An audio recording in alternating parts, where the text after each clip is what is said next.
Hey everybody, my name's Paige, and I am the Creative Arts Manager at Grace Church Barberton.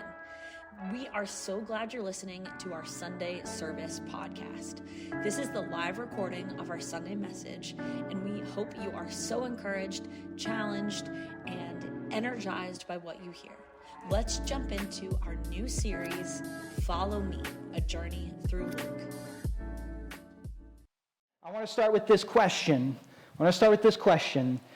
Do you live in a judgment-free zone? Do you live in a judgment-free zone?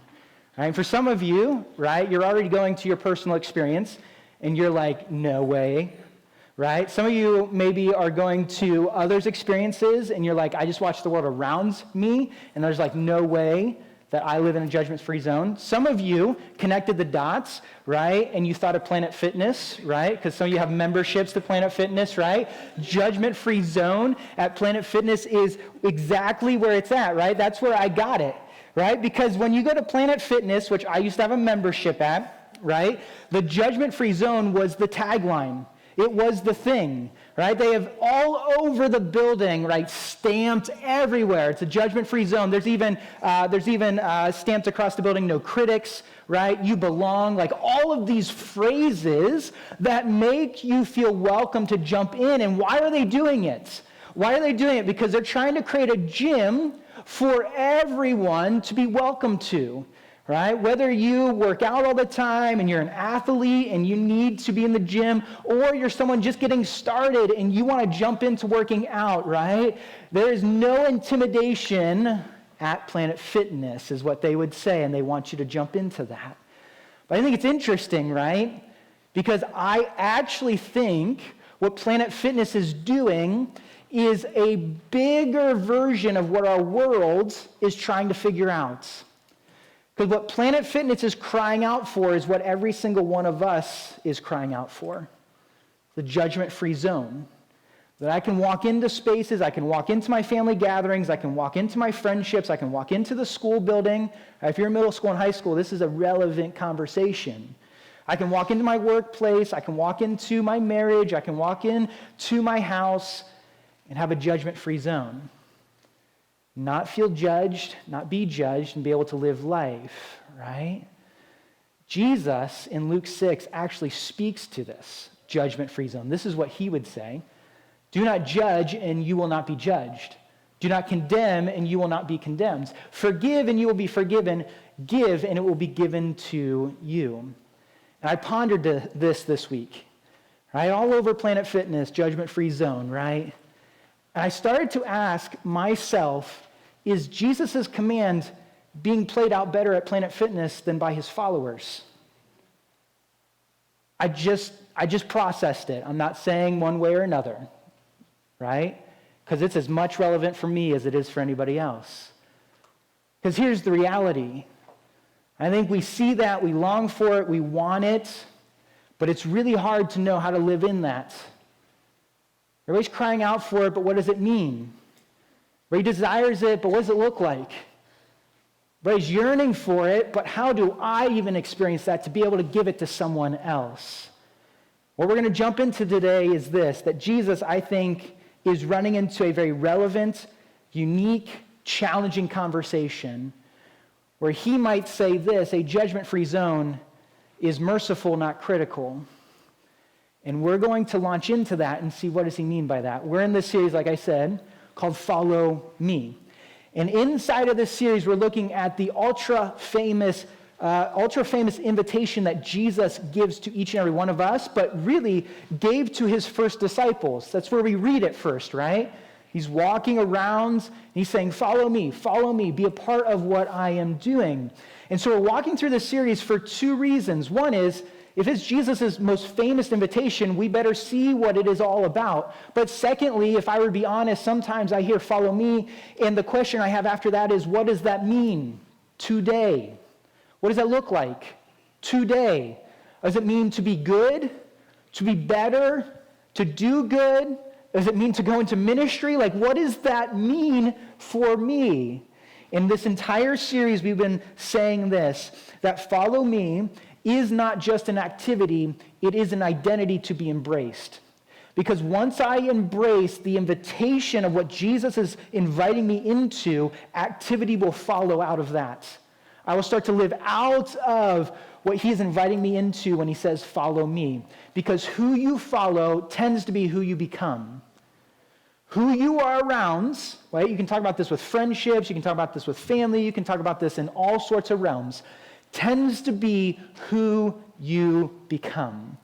And that's what we're looking at throughout this entire series. Now, if you've missed any weeks in the series, I'd invite you to take a look back on our website. They're all there, and would be really helpful to know where we've been and how we've been trekking through this series. But today, this is what we're going to look at. Following Jesus is judgment-free and merciful.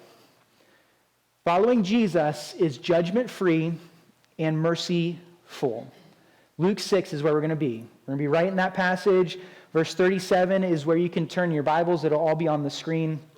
To get you kind of an idea where we've been, Jesus, inside of this passage in particular, in the last couple, there's kind of been a turning point. Jesus has been walking around, he's inviting, right? We saw him invite Matthew to follow him. We saw him invite Peter to follow him, right? He's inviting these guys and men and women to follow him and to learn from him and to glean from him and to be with him, right? And all this happens. And then we see kind of a transition in Luke 6. So a couple weeks ago, we saw this transition where Jesus starts to teach them, right? He gets this gathering of people that all come to see Jesus. He heals people, right? He's doing miracles.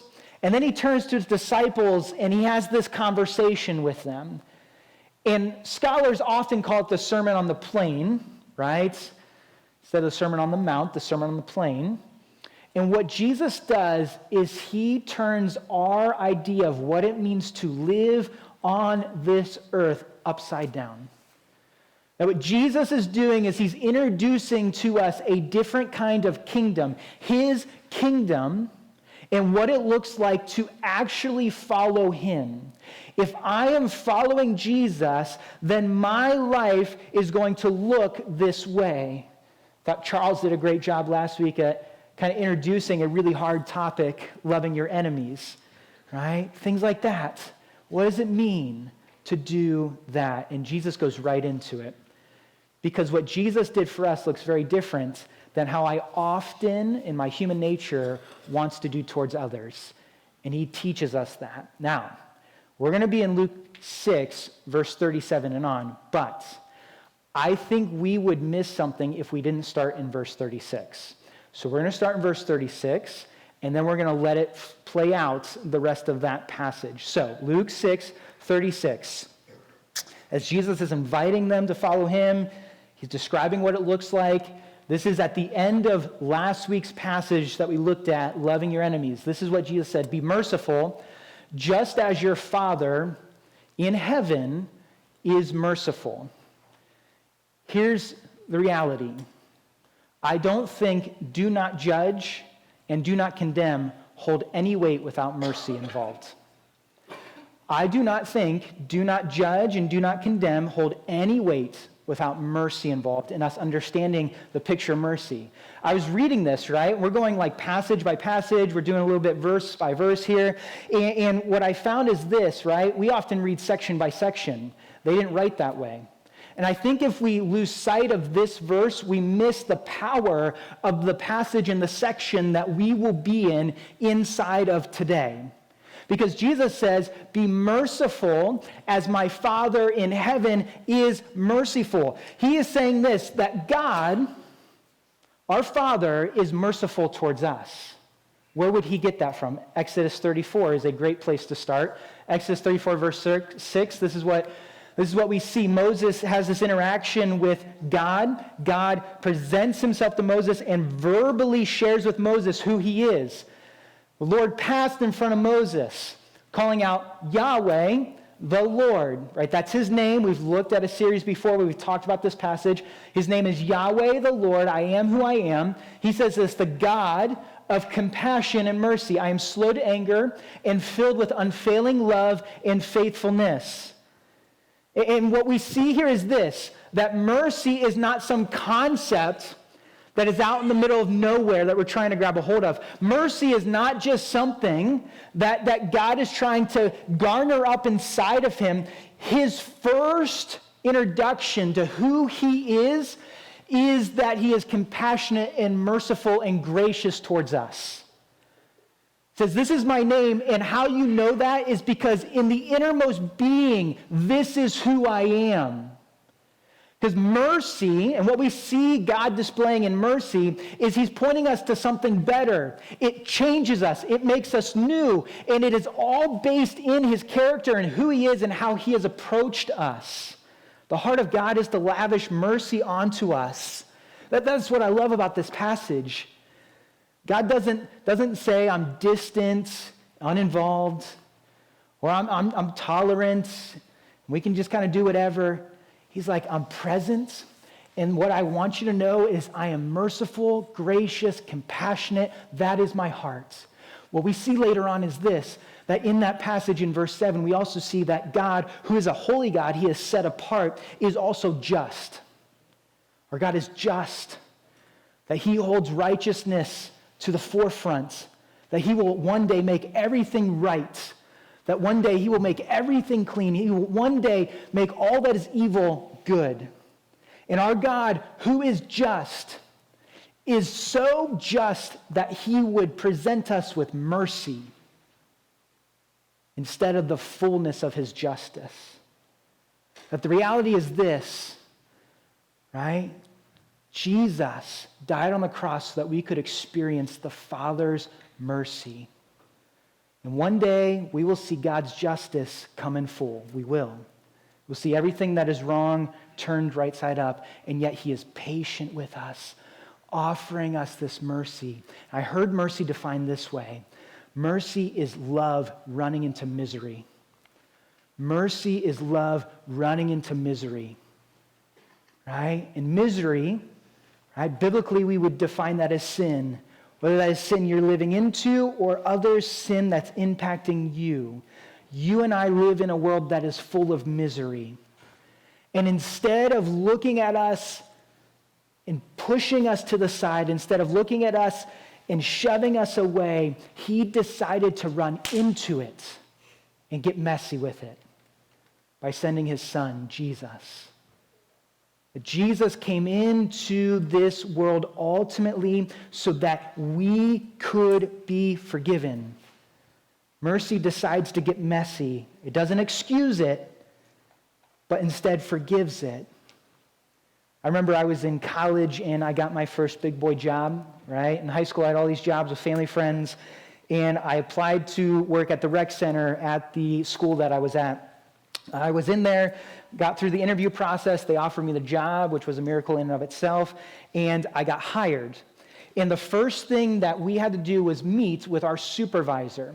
And they scheduled a time for me to go meet with my supervisor. And I'm in college and the first week starts. And within that first week, I had a scheduled time to meet with this supervisor. I'm going about my day, and all of a sudden I get this phone call from a number that I don't know. And I pick it up and I answer it and I say, hello? He said, is this Joel? I'm like, yes, it is. He's like, you and I are supposed to be meeting right now. This is your supervisor at the rec center. And my heart about sunk, right? I was like, crap, I'm done for, right? And I remember just thinking in that moment, I'm like, what do I do? What do I say? How do I do this, right? And he said, it's okay. He's like, don't do that again, right? He's like, that's not a practice that you want to keep doing. And we can reschedule so that we can meet, do all that we need to do, and you can start working. We rescheduled. And in that moment, I learned the calendar in your phone and how it works, right? From that day on, I've used my calendar religiously because of that moment, right? But here's the reality. Here's the reality. That was a miserable moment for me. This is just a miserable moment, and yet my supervisor had mercy on me. He could have very easily said, you know what, dude? I've dealt with freshmen in college before. I'm not going to deal with it again. You're fired. Or he could have been like, you know what? We're going to make this a bunch of hoops to jump through so that you can't work the first semester or whatever it may be, right? He could have justly kind of ridden me off, pushed me aside, fired me. Instead, he had mercy. What he did is he lavished love inside of that misery, and he forgave me. And he forgave me, not just excusing, right? He very clearly said, don't do that again. And then he also pointed to better. Mercy is running into someone's misery and offering them something better, offering something they don't know they're missing, offering them something that changes them completely. And that's why God our Father sent Jesus onto this earth. Jesus was sent to display the heart of God and ultimately die for us. Jesus came to free us from that misery. He came to lavish mercy on us, save us, and invite us into something better, something that isn't miserable, something that isn't going to take away our life, something that is worth living for, and that is what it means to follow him, is to embrace the invitation that he's come for us inside of the misery, inside of the mess, and to jump into what he has for us because he saved us. He didn't dismiss what is going on back here. He says, I've got something new for you, and I want you to follow me into something better. This is what we see in John 3, famous passage. I'm going to skip the most famous verse, but in verse 17 and 18, for God did not send his Son into the world to condemn the world, but to save the world through him. Whoever believes in him is not condemned, but whoever does not believe stands condemned already because they have not believed in the name of God's one and only Son. Jesus did not come to condemn us, although as the Son of God, he had every right to. He had every right to. He has the power to. He had the status to. He had the position to. He had every right to come into this earth and look at the misery and say, what a mess you've made this. I'm going to finish it for you. And yet he didn't. The Son of God, often he referred to himself as Son of Man, came into the mess, into the misery, into the world that is plagued by sin, and he himself took the position of a lowly, gentle, humble servant to ultimately offer us something that you and I could not do ourselves. We cannot pick ourselves out of the misery.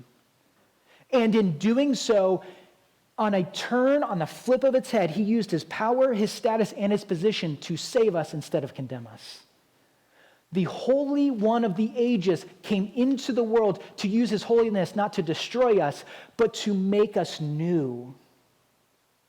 That he offered us something different. Love running into misery. And mercy beckons us to recognize that. Mercy beckons us to recognize the misery that you and I are living in our sin. Right? It's reality. He's like, I've come to save those that don't believe in me, those that don't trust in me, those that don't give their life to me. They're already condemned because of the misery they're living in. They're already blinded. They're already going that way. But when you recognize, because of the mercy that I've offered you, the misery you're living in, and you turn and you follow me, you are offered new life. And new life that comes with a better plan for life. And I'm offering that to you freely. It's by faith. You don't have to figure your misery out and then come to me. He's like, I actually want to change you radically. So just bring the mess and just go, whoa. And I'll offer you something new. Because the misery is hard to hide. And he said, I've been here to do this for you. So today, it starts by recognizing, have I said yes to Jesus or not? Right? Do not judge. Do not condemn. We'll get to this in a moment. Is really easy to verbalize and say, I like that verse, and say, I really want that verse to play out in our world. I wish more people were like that. We often can identify ourselves as that, right? I kind of like that verse. I don't judge. I don't condemn. I just kind of, but here's the reality. You realize that you do not stand judged or condemned when you say yes to Jesus? You and I, in our misery, in our sin, we stand condemned. There is something there that is unpleasant to God. We're walking this way instead of walking towards him. We're deciding to do our own thing instead of doing his thing. We're deciding to be our own God instead of trusting in the one and only God. And his mercy is extending to you. You realize this? Jesus decided to take the judgment that you and I deserve so that we could have the mercy of God, live the life that we don't deserve, following after him. Here's the reality. Some of us walk in here today and we live life based on the fear of being judged by God. You just do. Whether you're newer to church, newer to Jesus, newer to grace, whatever it may be, you're walking in and you're like, I'm trying to just do my best so that I don't disappoint him. I'm trying to just figure out what to do so that I don't mess up. I'm just trying to figure out so I don't get the wrath of God poured onto me. Others of you, you've been here for a while. You've been in church maybe your whole life. And this is the way that you're living. Well, if I come to church every Sunday, if I do the groups, if I do the studies, if I have everything in place, maybe I will be presentable to the God of the universe. God's like, stop. My mercy is enough. What Jesus did on the cross is enough. Because the reality is this. Jesus didn't just die on the cross for a show. He died on the cross to save us. And he stood on that cross, he hung on that cross, and he took the identity of us sinners so that we could take his identity as a son. That he stand judged and condemned, and he fought the fight for us to experience freedom. And for some of us, we walk in here and we're trying to lift ourselves out of this misery because I don't want to experience that. We're trying to figure out, how do I attain life? And how do I get to heaven? I'm just scared of hell and I just don't want to go there. We're living life trying to figure that out, and God is just pleading with you to experience his mercy through the person and work of Jesus Christ. I've heard it said this way by a man named Dan Ortlands. This is what he would say: perhaps Satan's greatest victory in your life today is not the sin in which you regularly indulge, but the dark thoughts of God's heart that cause you to go there in the first place, keep you cold toward him in the wake of it. But I wonder if we misunderstand God's heart. We're scared to run into him because he doesn't know me. He's not sure what I've done. It's pretty messy back there. The misery's pretty ugly. What God's saying is, I'm compassionate and merciful. I'm gracious. And Jesus took your place on the cross. Maybe the reason you're trying to cover it up is because you don't trust his heart and trust the work of Jesus and trust what he's done on the cross for each and every one of us. For others of us, right, we've been judged by others. And saying yes to Jesus is hard because you've had others around you, whether they're church, maybe they're not churched, maybe they call themselves Christians, maybe they don't, but you've been judged. And you're like, I'm not sure I trust anybody. I'm not sure that I want to trust anybody. The God of the universe is saying, I've sent my one and only Son so that you could experience mercy instead of judgment. You could experience salvation instead of condemnation. For some of us, that's where we sit. Is we're sitting in our misery, and maybe some of us were trying to make it better. Maybe some of us were just like, who cares? This sin, the sin of the world. God is saying, bring it to me. Put it in front of me. Believe in Jesus. Jesus saved you from that. And let's start to live out of that towards something better, which is following after him. Now, for some of us, that's the application. Say yes to Jesus. Say yes to the mercy and grace. Say yes. Have faith, believe, trust in him. Come to him in the midst of that. But Jesus says something interesting in that verse 36, right? We're not even to the main passage. He says, be merciful as your Father has been merciful to you. What does it mean to be merciful? Well, I think that's where we get our passage. Do not judge, do not condemn, forgive, and be generous. And that is where we're going to go the rest of the time. This is what Jesus would say, Luke 6, 37, 38. Right after he says, be merciful for your Father in heaven has been merciful to you. Do not judge then, and you will not be judged. Do not condemn, and you will not be condemned. Forgive, and you will be forgiven. Give, and it will be given to you. First thing I would say underneath of this is following Jesus is judgment-free. That's what he's saying. Following Jesus is judgment-free. He's saying if you want to play that game, expect the amounts that you judge with or the stipulations you judge with to be poured on to you. Right? Following Jesus looks very different than what our world would present to us. It's very easy to walk around, and we have different windows that we look through. Our world has different windows of they're making it, they're not. They're doing it right, they're not. They must have it all together, they don't. And we usually play the game based off of that. Who my friends are, how I interact with, what part of the city I go to, what part of the community I hang out with, who I call my friends. Because that's how we view the world often. The reality is this: it's so easy to live in a judgment-full life, a judgment-filled life. And it is so easy because of pride. It is so easy because of pride. Pride keeps me, first and foremost, from experiencing God's mercy. Pride, which some authors and scholars would say is the root of all sin. Pride tells me that I can do what I want, when I want, how I want, and I can be my own person, my own God, and I can live out of that. And so God's mercy in the wake of pride can look detestable.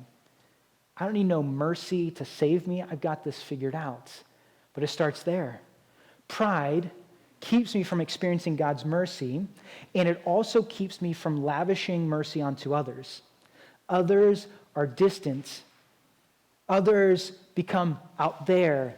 Others become distant because they're not good for my reputation, my image, or my appearance.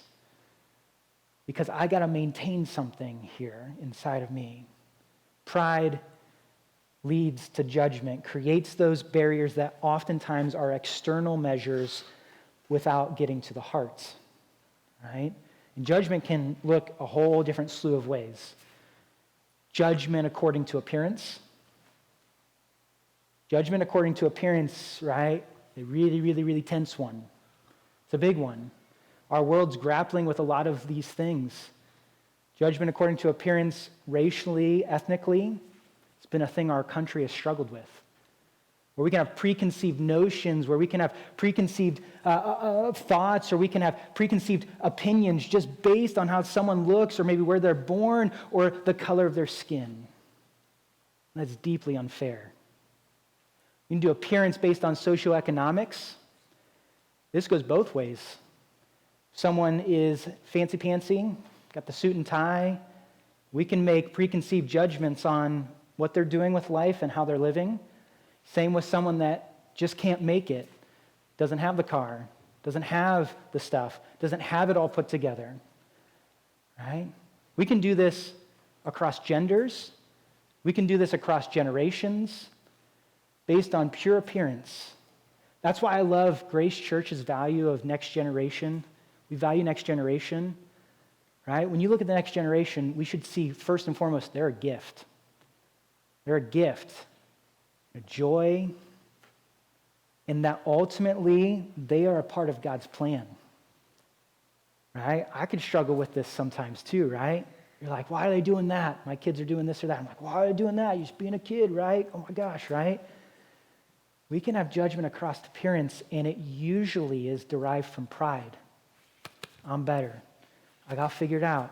I do me, right? We can do judgment not just across or according to appearance, but according to speculation. Ever done that? Oh man, this is a brutal one, right? I can judge according to speculation what their house looks like, what their car looks like, what that fight in the grocery store looked like, right?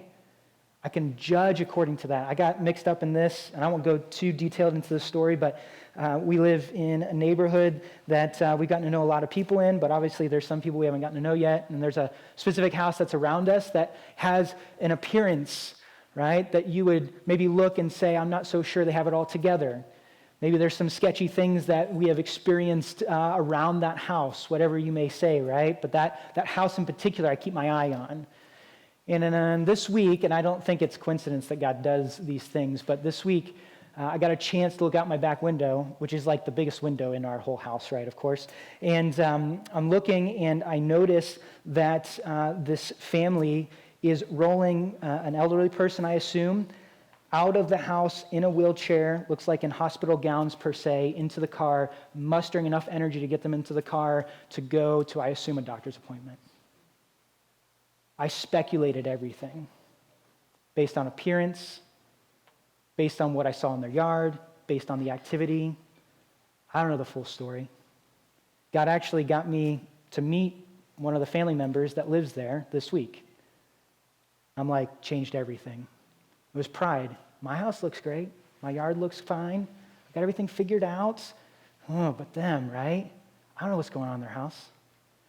I don't know. Maybe they need help. Certainly, maybe they need Jesus. Not just there, right? We can have judgment according to thinking the worst. You see them in the worst, you think the worst. Like, oh, did you see that? Not so sure about them. Judgment according to preference, right? All of this is based in pride, and here's the reality. When we don't first allow God's mercy to challenge and change our hearts, we'll never be able to extend it. I am judgmental when I forget what Jesus has done for me. When I forget what Jesus has done for me and I start to judge according to how Joel wants to judge, it's almost like Jesus is like, you really want to go there? Because if you want to judge that way, just be prepared. That is exactly how you'll be judged. Right? It's almost like get a taste of your own medicine. Right? And there's so many times where I have had those thoughts and then I'm like, well, I haven't done that well. And like, I've done that better. But here's also the reality. Following Jesus is judgment-free, right? We often go to the worst. We often go to speculation, appearance, preference, built-in pride, whatever it may be. When I forget my own misery, I judge someone according to theirs, which is an unhealthy thing to do. But the thing about mercy and the thing about do not judge, do not condemn, and what Jesus is saying here is at the same time, it is not tolerant or dismissive. You have to understand that too.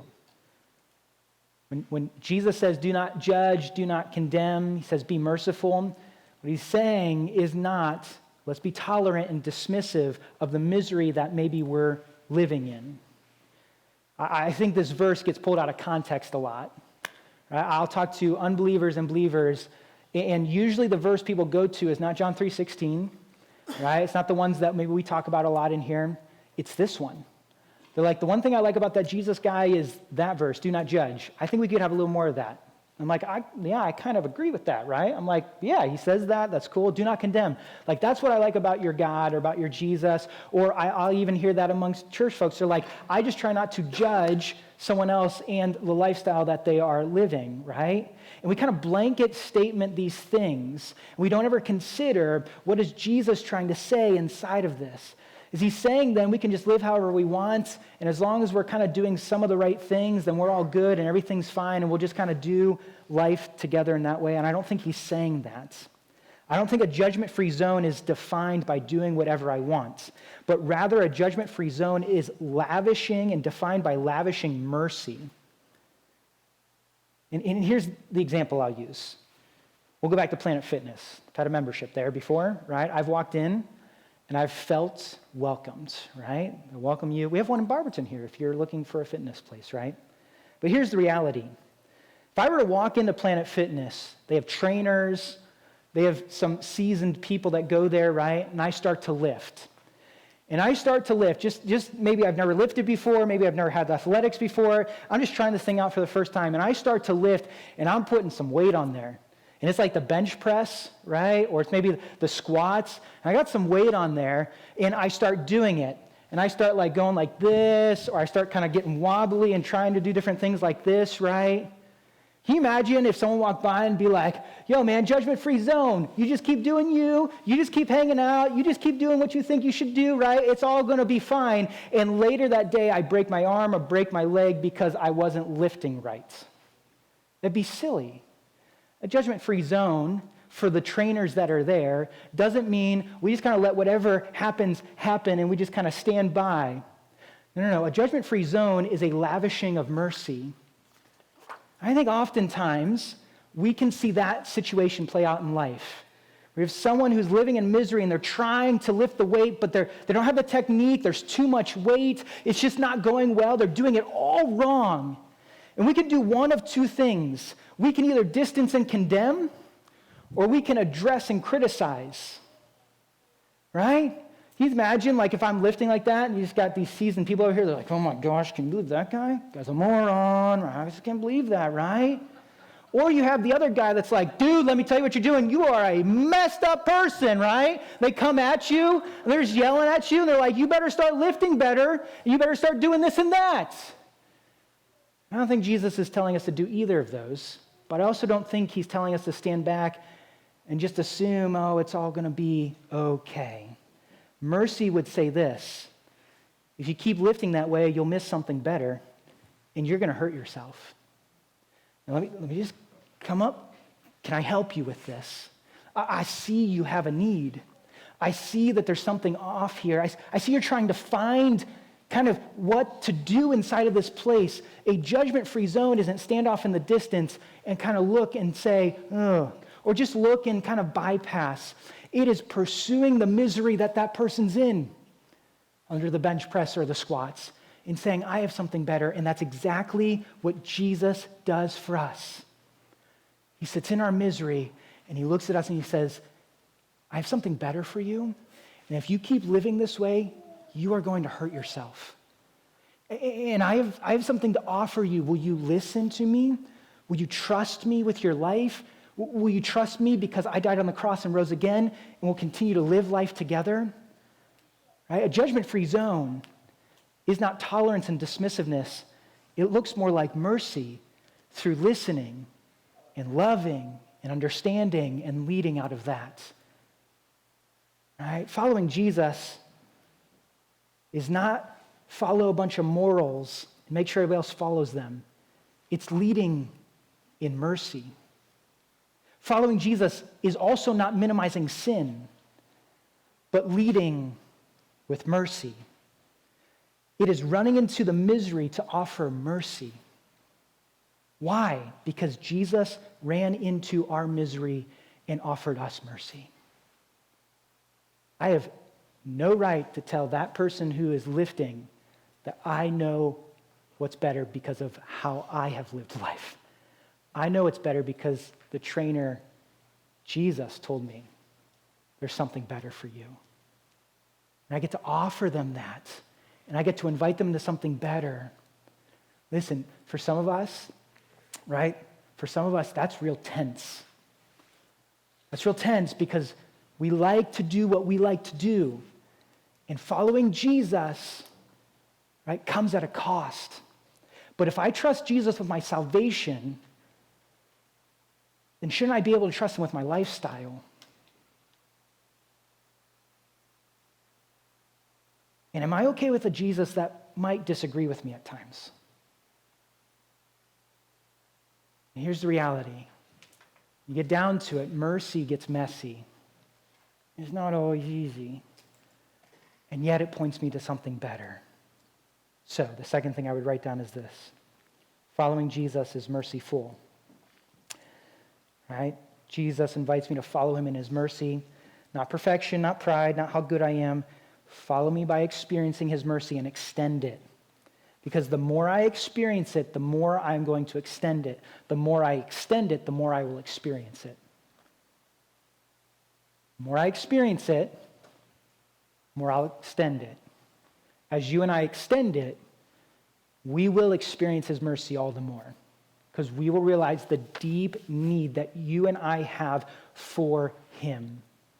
Because a judgment-free zone is not, I'm just going to be blind to all the things that are going on out there. I'm just not going to judge. It is actually first seeing my heart. The first thing that you and I need to do is see the mercy that's been lavished onto us. And I love where Jesus takes it. He uses an illustration.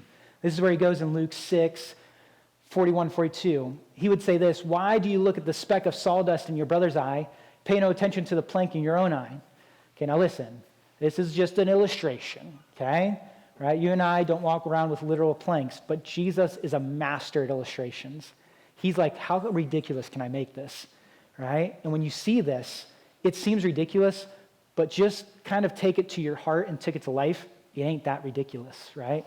How can you say to your brother, brother, let me take the speck out of your eye, right? The little piece of fuzz that got in your eye and you're just like frustrated by it, right? You've been there? Right? You just can't get that thing out. He's like, that speck there, when you yourself fail to see the plank in your own eye, you hypocrite.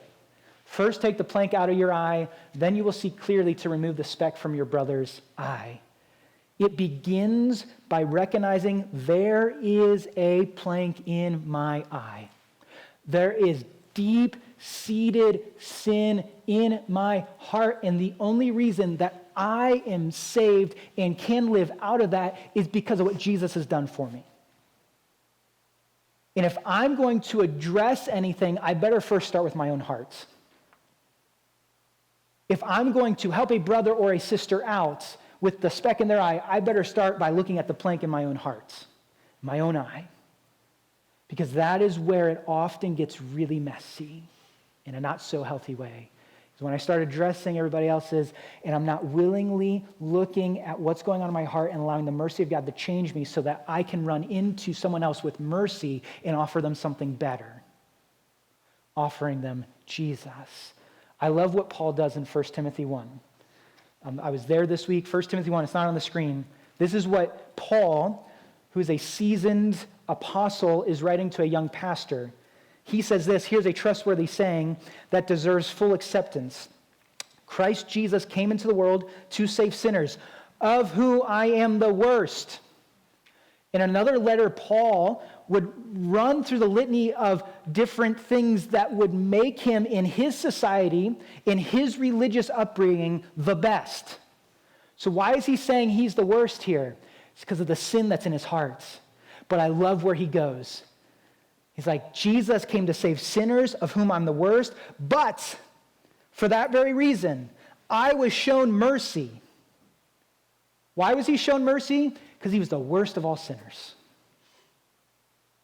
He recognized it, and he ran to Jesus in it. It says, the worst of sinners, Christ Jesus might display his immense patience as an example for those who would believe in him and receive eternal life. Listen, if you and I, as followers of Christ, want to live in a non-judgmental, non-condemning way, we first have to see the mercy that we need on a daily basis from our Savior and what he's offered to us. I've told you this, I wake up and I'm just angry sometimes, right? I need God's mercy in the morning, right? I need his mercy all day. The reality is this, because if I don't go with his mercy, if I am not filled with his mercy, right, saying yes to him every single day, lavishing inside of the riches of who he is, spending time with him, seeing it, soaking myself in the gospel, I will be empty, and my natural way of living is judgmental and condemning. If I am not merciful, I will be full of something else, myself usually, and that will lead me to do the things that Jesus is telling us not to. But he doesn't just stop there. He says two more things, and then we'll close. He says this, following me is choosing forgiveness. I love how Jesus, he takes all of these really intense topics and just shoves them into 2 verses. Thank you, Jesus, right? There's just so much there. And what I love about this is he would tell us not only the negative things, right? Do nots, but he says in place of them, do these things. Say, following me is choosing forgiveness because I chose to forgive you. He's on the cross. He says, Father, they don't know what they're doing. Forgive them. The ones that are crucifying him. And then he said, I offer you forgiveness. Now go and do likewise. Listen, it is really hard without the mercy of God in the forefront and positioned in our hearts to forgive someone instead of judge them. Now, family members screwed you over, who are at your family table and aren't very nice, who stabbed your back. You got friends, right, who did that thing that we don't speak about anymore, but they're not your friends. You got people in your neighborhood, people at your workplace, people at your school, like students. Right? Think about it. It's real easy to step away from that situation and choose to judge, because that's exactly what everybody else said. Well, she's this, or he's that, or I'm done with them, or no way, Jose. And Jesus would say, if you are full of mercy, it is choosing to forgive instead of judge. It is choosing to lay down your life and to free them from the misery they are in. Whether they respond how you think they're going to respond or not is not the point, because simultaneously it will free you to experience more of my mercy. Because the reality is this: I continually forgive you because you continually decide to do things that are not of my will and of my desire. Jesus decided to forgive instead of judge us in that moment. Forgiveness also is not dismissing what happens. I think sometimes we can speak about it. Forgiveness is, hey, just forgive and forget, right? Just forgive and forget. Forgiveness actually best is also addressing what hurts. And in addressing that, lavishing mercy onto them. Now, is this easy, folks? No. And that's exactly why Jesus is telling us this and telling us to run into his mercy. But secondly, following him, following me, following Jesus is choosing generosity. This one is interesting to me. In our world, we tend to choose to be generous to those who will be generous back. That is my human nature. I would choose to be generous to those that have given me a reason to be generous to them. And I choose to judge those that I think will use my generosity in a not so healthy or poor way. Or I will not be generous because it's not worth my time. Or I'll not be generous because my energy isn't best put towards that person who I don't get along with, or who stabbed me in the back, or who this, or who that, or they're not in the same socioeconomic, or they don't live right next door, or being generous to those that can't pay you anything back is a Jesus thing. And it's a thing where ultimately judgment and condemnation can get in the way of. I won't be generous. And yet the Savior of the world was generous towards us. Judgment-free and merciful is being generous without expecting something in return. Without expecting some pat on the back, without expecting that they're going to clean themselves up right away and they're going to do everything that we want them to do. Because he was generous towards us when we were at the lowest of the lows. And he offered us something better. I guarantee this, we all at points go back to what we thought was better in the beginning. So as the worship team comes up, are you living in a judgment-free zone? Listen, some of us, we think about others when I say that. The application today is not for the other people. It is for you. It is for me. Don't think about Aunt Susie, who you'll see on Mother's Day. Don't think about the kids at school that you run into in the halls. Don't think about the coworkers. And if they are providing a judgment-free zone for you, they probably aren't. Let's just get it out there. But are you living in a judgment-free zone that is full of mercy towards them? Judgment, condemnation is expected in our world. Right? I'm not saying that there can't be determinations between right and wrong. I'm not saying that we shouldn't have courts of law. I'm not saying there shouldn't be laws. No. But often, where my heart is I choose judgment and condemnation before I choose mercy. I will put on someone what may not be true. I will put on someone what might not be the full picture. I will make a determination of their hearts before I ever see their hearts. For some of us, it is saying yes to Jesus because we got to see his heart for the first time today.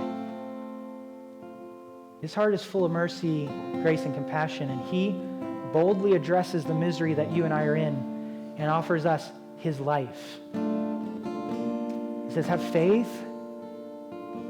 I forgive you. I will continue to forgive you.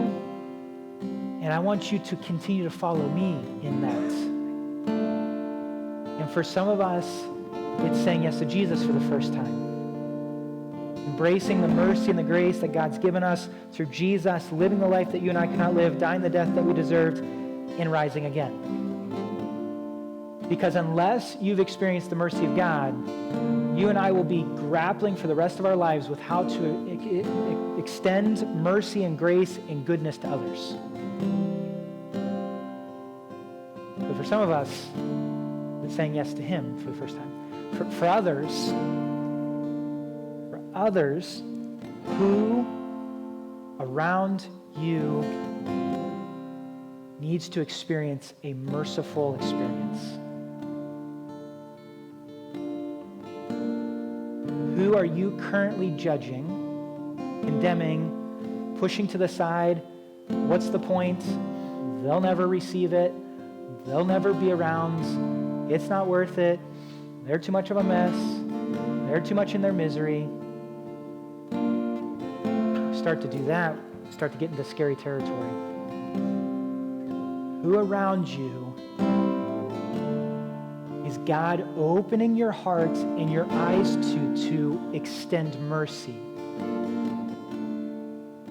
It starts by looking at your own heart. It continues by opening up to God's heart. And then it takes place as you walk day to day in circles that you walk, and choosing to think of the best instead of the worst, choosing to run in when it's uncomfortable, choosing to forgive even though they probably won't respond the way that you think they should respond, choosing to not bypass them anymore but actually ask them how they're doing. And then what if God were to open up an opportunity for you to share the mercy that he's lavished onto you through Jesus? Because I guarantee this, there's a lot of people in our world that have never experienced mercy for what it actually is. Maybe good deeds, maybe a pat on the back, maybe some money here, but mercy that gets down on the ground and says, I want to sit with you for a minute. Mercy that looks at the person serving you, the barista, whoever it may be, and asking them how you're doing and actually caring about their life. Mercy looking at the neighbors not just as people that live in the kingdoms next door, but people that you get to do life with and maybe are living in their own misery, not by their choice. Where's Jesus leading you with this? We don't usually do this, but I'm going to extend this invitation. I usually stand in the back during the last song, and I stand outside if it's not raining. And if you either want to say yes to Jesus or just need someone to process a relationship through, I'll stand back there and talk with you. There's others around that you might feel more comfortable with, right? Other staff members, Ken and Catherine here, Steve and Lisa somewhere in the audience are back there. We've got other staff. That's fine. This is a heavy hitter because if we don't understand the mercy of God, we miss the gospel. We miss the gospel.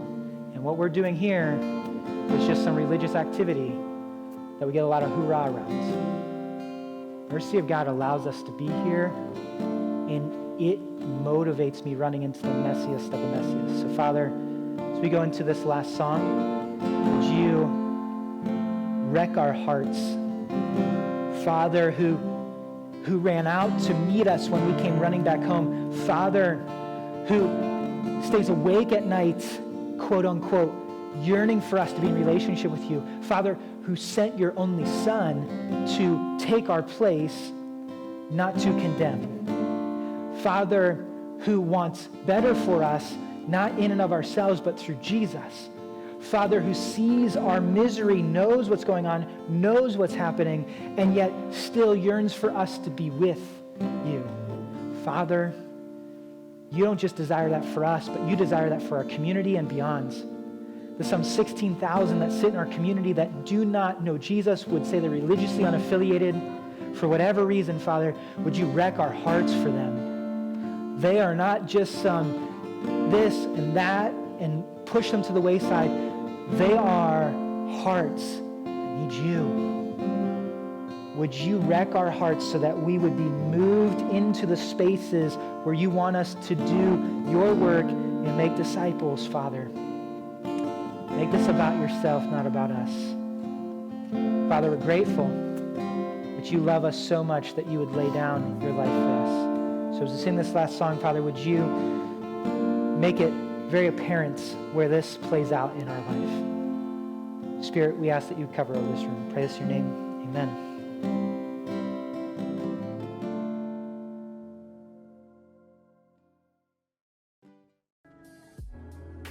Thanks for joining us this week.